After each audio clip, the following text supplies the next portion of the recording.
আসসালামু আলাইকুম, সবাইকে স্বাগতম। বিসিএস কর্মকর্তাদের বিভাগীয় পরীক্ষার প্রশ্নের আলোকে এই যে অনেক সময় এই প্রশ্নটি প্রায় আসে, বিশেষ করে 20 বার এই প্রশ্নটি এসেছে। প্রশ্নটি হচ্ছে যে বিভিন্নভাবে প্রশ্নটি আসে, তো বেশিরভাগ এইভাবে আসে যে সরকারি কর্মচারী আচরণ বিধিমালা 1979 এর আলোকে উপহার দেয়া নেওয়া সম্পর্কে বিধির ব্যাখ্যা করে, এরকম প্রশ্ন আসে।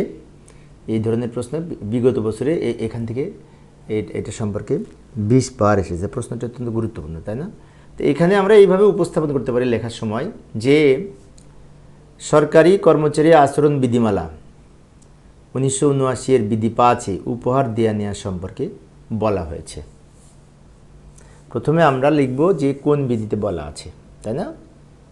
যে সরকারি কর্মচারী আচরণ বিধিমালা 1979 এর বিধি 5-এ বলা আছে এই উপহার দেওয়া নেওয়া সম্পর্কে। তো এখানে বলা হয়েছে যে নিকট আত্মীয় ও বন্ধু ব্যতীত অন্য কোনো ব্যক্তির নিকট হতে সাধারণত উপহার গ্রহণ করতে পারবে না।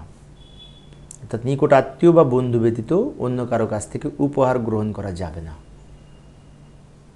তবে এখানে একটু ব্যতিক্রম আছে, সেটা হচ্ছে ধর্মীয় বা সামাজিক অনুষ্ঠানের ক্ষেত্রে উপহারের মূল্য সর্বোচ্চ 25,000 টাকা পর্যন্ত নেওয়া যাবে, অর্থাৎ 25,000 টাকার বেশি হবে না। যদি ধর্মীয় ও সামাজিক অনুষ্ঠানের জন্য উপহার গ্রহণ করতে হয় তো সেক্ষেত্রে সর্বোচ্চ 25,000 টাকার বেশি হবে না, এটা একটু ব্যতিক্রম।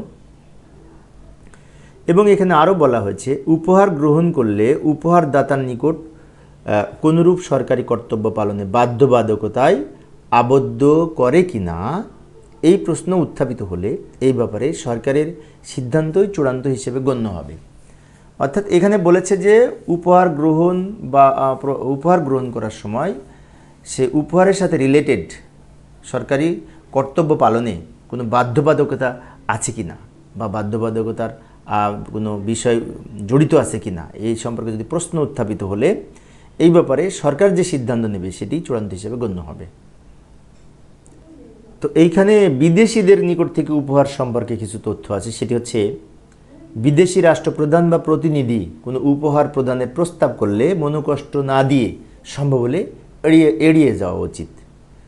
আর তাও যদি সম্ভব না হলে উপহার গ্রহণ করে নিষ্পত্তির আদেশের জন্য জনপ্রশাসন মন্ত্রণালয়ে উপহার গ্রহণ সংক্রান্ত প্রতিবেদন জমা দিতে হবে। অর্থাৎ এখানে বলছে যে বিদেশি রাষ্ট্রপ্রধান বা কোনো প্রতিনিধি যদি উপহার দিতে চায় তো তাদেরকে মনোকষ্ট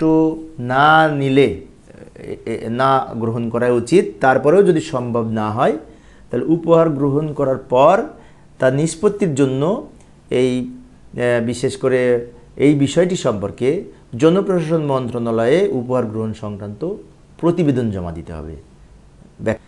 এবং আরেকটা বিষয় বলা আছে, সেটা যে সচিব বা পদমর্যাদা সম্পন্ন কর্মকর্তা সর্বোচ্চ 5,000 টাকা মূল্যের উপহার গ্রহণ করতে পারবেন।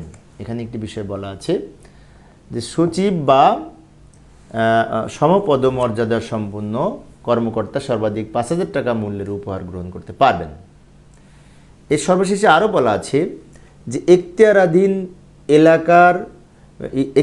এলাকায় পুনরায় অমিতব্যয়ী আতিথ্য গ্রহণ করা যাবে না।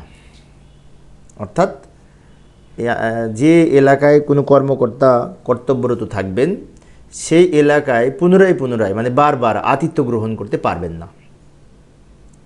এই বিষয়গুলি বিশেষ করে সরকারি কর্মচারী আচরণ বিধিমালা 1979 এর বিধি 5-এ উপহার দেওয়া নেওয়া সম্পর্কে বলা আছে। তো পরীক্ষা যদি আসে এইভাবে আমরা বিশেষ করে বিধিমালার আলোকে উপস্থাপন করার চেষ্টা করব ইনশাআল্লাহ। তো এই ছিল আজকের আলোচনা। পরের বিষয়টি দেখার জন্য আমন্ত্রণ রইল। খোদা হাফেজ।